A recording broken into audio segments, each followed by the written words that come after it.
बरसों से बंद चर्च के बाहर एक कुत्ता तेजी से भौंक रहा था। तभी अचानक उसके सामने एक साया लहराकर बाहर आया। उस साये को देखकर कुत्ते की आवाज उसके गले में ही बंद होकर रह गई। वो साया उसके आसपास लहरा रहा था। अचानक हवा में उस साये के साथ उड़ता हुआ वो कुत्ता उस चर्च के भीतर दाखिल हो गया। उसके भौंकने की आवाज अभी भी आ रही थी।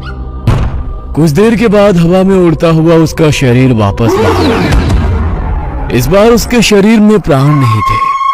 उसका पूरा शरीर सफेद था। मनाली शहर के बाहर एक पुराना चर्च बरसों से बंद था।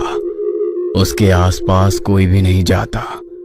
कुछ दिनों के बाद कॉलेज के बच्चों की एक ट्रिप मनाली घूमने आई थी। रात के वक्त कॉलेज के कुछ बच्चे अपने टीचर को बिना बताए होटल से बाहर निकल गए। अरे यार, ये लोग तो हमें नर्सरी के बच्चों की तरह ट्रीट कर रहे हैं। ऐसे घूमने में क्या मजा आएगा। और नहीं तो क्या, यहाँ जाना है वहाँ नहीं जाना है, ऐसे करो वैसे करो, खाने का टाइम हो गया, सोने का टाइम हो गया।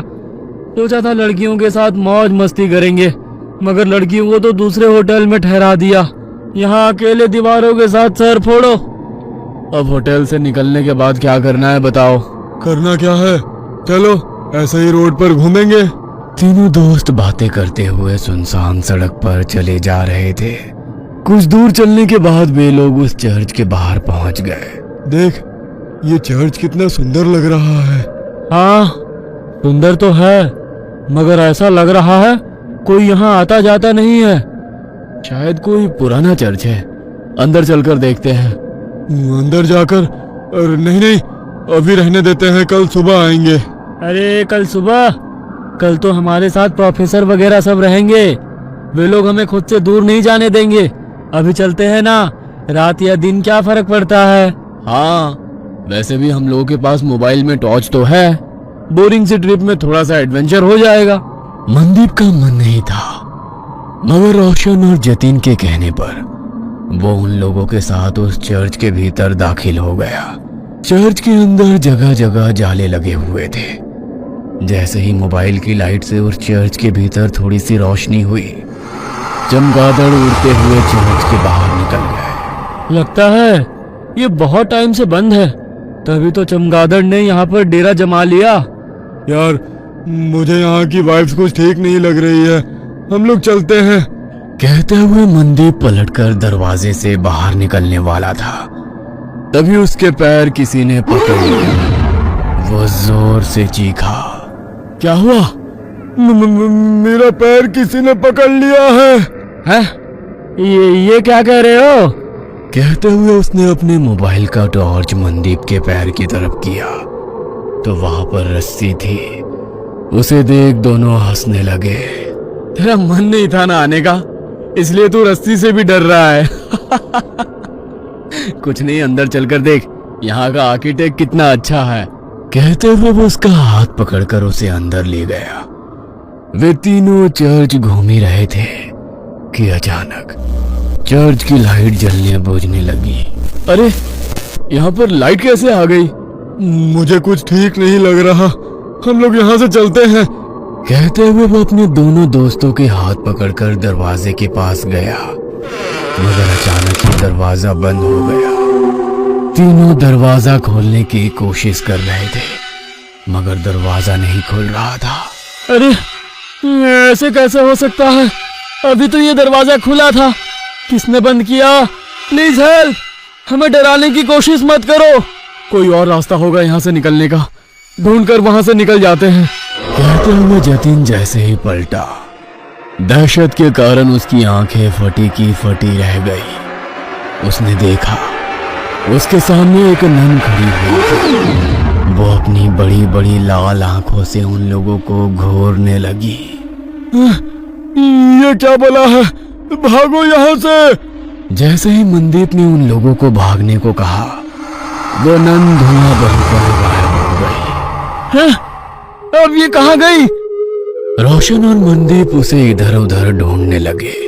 तभी अचानक उन्होंने देखा कि जतिन जमीन पर रेंग रहा था।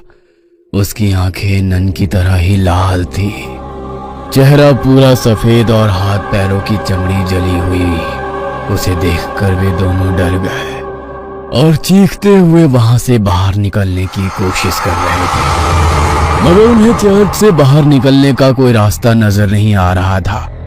दोनों डर कर एक कोने में खड़े थे। जतिन तेजी से छिपकली की तरह रेंगता हुआ उनकी तरफ बढ़ा और उन लोगों को देख अपनी जीभ लपलपाता रहा। कभी जतिन का चेहरा नजर आता तो कभी उस नन का। हमने तुम्हारा क्या बिगाड़ा है?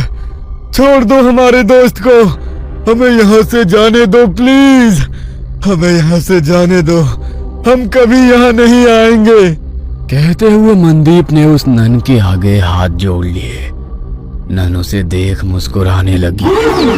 उस नन ने मनदीप का हाथ पकड़कर उसे अपनी ओर खींचने की कोशिश करी, मगर मनदीप के हाथ में गुरुद्वारे का पवित्र कड़ा था। उसे छूते ही नन को तेज झटका लगा और वो जमीन पर गिर गई और वो नन धुआं बनकर जतिन के शरीर से बाहर निकल गई। जतिन बेहोश जमीन पर पड़ा था। रोशन उसको होश में लाने की कोशिश करने लगा। जतिन जल्दी उठ जा, हमें यहाँ से निकलना होगा। जतिन प्लीज उठ जा। तुम लोगों को क्या लगता है कि तुम लोग इससे बच सकते हो? नहीं, तुम लोग अब उसके शिकार हो। यहाँ से बचकर नहीं जा सकते हो। वैसे भी यहाँ कोई नहीं आता। यहाँ गलती से कोई जानवर भी आ जाता है तो वो उसे नहीं छोड़ती। फिर तुम लोग तो इंसान हो, तुम लोगों का मरना तय है। मगर ना जाने क्यों मुझे आज ऐसा लग रहा है कुछ अलग होने वाला है। फादर कुछ और कह पाते, उसके पहले ही उसने रोशन का गला पकड़ लिया। उसकी सांसें घूटने लगी। वो कातर नजरों से मनदीप की तरफ देखकर चिल्लाकर बोला, मनदीप चले जाओ यहाँ से, भागो। तुम्हारे पास गुरुद्वारे की पवित्र शक्ति है, ये तुम्हें कुछ नहीं कर सकती है। भाग जाओ। मैं तुमको छोड़कर कहीं नहीं जाऊंगा। मैं कह रहा हूँ ना, तुम चले जाओ यहाँ से, चले जाओ। रोशन बार बार उसे जाने के लिए कह रहा था, मगर नन की पकड़ उसके गले पर तेज हो गई। उसके नाखूनों से उसके गले में गड्ढा हो गया। गले से बहते हुए खून को वो नन जीभ लंबी कर कर चाटने लगी। रोशन छटपटा रहा था। मनदीप को समझ में नहीं आ रहा था कि वो क्या करे। एक और वो नन तो दूसरी तरफ उसके दोस्त। तभी उसके दिमाग में एक विचार आया। उसने अपने हाथ का कड़ा निकाला और एक हाथ में कड़ा और दूसरे हाथ में कृपाण ले वो जोर से बोला, वाहेगुरु जी का खालसा, वाहेगुरु जी की फतेह।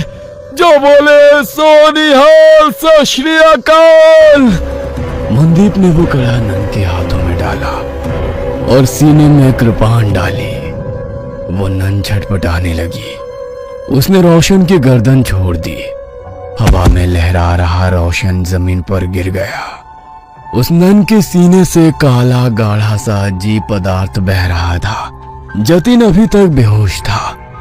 मनदीप को मदद चाहिए थी, मगर उसके पास मदद के लिए कोई नहीं था। उसकी नजर यीशु की मूर्ति पर पड़ी। हे यीशु, मुझे तेरी प्रार्थना नहीं आती है, मगर तेरे घर में शैतान तेरे बंदों पर कैसे हावी हो सकता है? हमारी मदद करो। कहते हुए उसकी आंखों में आंसू आ गए। तभी एक चमत्कार हुआ और बरसों से बंद वो चर्च अचानक से रोशन हो गया। फादर ने दो नन को बुलाया। नन ने घायल रोशन और जतिन का इलाज शुरू किया। फिर फादर ने जैसे ही उस घायल नन की ओर देखा, होली वाटर डाल उसकी मुक्ति की प्रेयर करने लगे। देखते ही देखते वो नन की आत्मा यीशु की मूर्ति में समाहित हो गई। आज तुम्हारे साहस और सूझबूझ से बरसों से भटकती उस नन की आत्मा को मुक्ति मिल गई। God bless you my child. तुम्हारे दोस्त अब ठीक हैं। कल सुबह तक उन लोगों को कुछ भी याद नहीं रहेगा। अब तुम लोग यहाँ से चले जाओ और आज की घटना का जिक्र किसी से भी मत करना। फादर के कहने पर मनदीप अपने दोस्तों के साथ होटल वापस आ गया।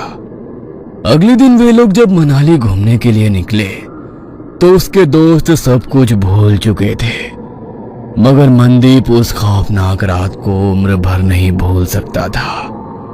वो अपने साथियों के साथ उसी जगह से निकला तो मनदीप को कोई चर्च नजर नहीं आया। बस दूर खड़े वो फादर उसे देखकर मुस्कुरा रहे थे। उन्होंने उसके ऊपर हॉली वाटर डाला तो मनदीप भी कल रात की वो बातें भूल गया।